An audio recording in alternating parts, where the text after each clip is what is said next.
ಬೈರತಿ ಸುರೇಶ್ ಎಂಬ ಹೆಸರಿನ ನಾನು ಕರ್ನಾಟಕ ರಾಜ್ಯದ ಮಂತ್ರಿಯಾಗಿ ನನ್ನ ಪರ್ಯಾಲೋಚನೆಗೆ ತರಲಾಗುವ ಅಥವಾ ನನಗೆ ತಿಳಿದು ಬರುವ ಯಾವುದೇ ವಿಷಯವನ್ನು ರಾಜ್ಯದ ಮಂತ್ರಿಯಾಗಿ ನನ್ನ ಕರ್ತವ್ಯಗಳ ಯುಕ್ತ ನಿರ್ವಹಣೆಗೆ ಅಗತ್ಯವಾಗಬಹುದಾದ ಸಂದರ್ಭ ಅಲ್ಲದೆ ಅನ್ಯಥಾ ಯಾವುದೇ ವ್ಯಕ್ತಿಗೆ ಅಥವಾ ವ್ಯಕ್ತಿಗಳಿಗೆ ಪ್ರತ್ಯಕ್ಷವಾಗಿ ಅಥವಾ ಪರೋಕ್ಷವಾಗಿ ತಿಳಿಸುವುದಿಲ್ಲ ಎಂದು ಬಹಿರಂಗಪಡಿಸುವುದಿಲ್ಲ ಎಂದು ದೇವರ ಹೆಸರಿನಲ್ಲಿ ಪ್ರಮಾಣ ಮಾಡುತ್ತೇನೆ ಹಾಗೂ ಶ್ರದ್ಧಾಪೂರ್ವಕವಾಗಿ ಪ್ರತಿಜ್ಞೆ ಮಾಡುತ್ತೇನೆ.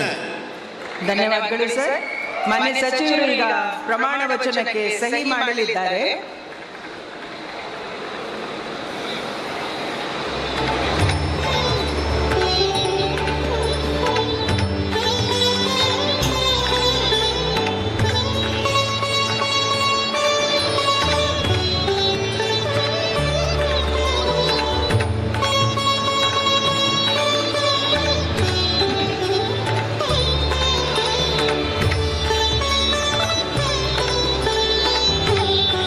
ಮಾನ್ಯ ಸಚಿವರಿಗೆ ಹೂಗುಚ್ಚೆ ನೀಡುವ ಮುಖಾಂತರ ಮಾನ್ಯ ರಾಜ್ಯಪಾಲರು ಹಾಗೂ ಮಾನ್ಯ ಮುಖ್ಯಮಂತ್ರಿಗಳು ಅಭಿನಂದಿಸಲಿದ್ದಾರೆ.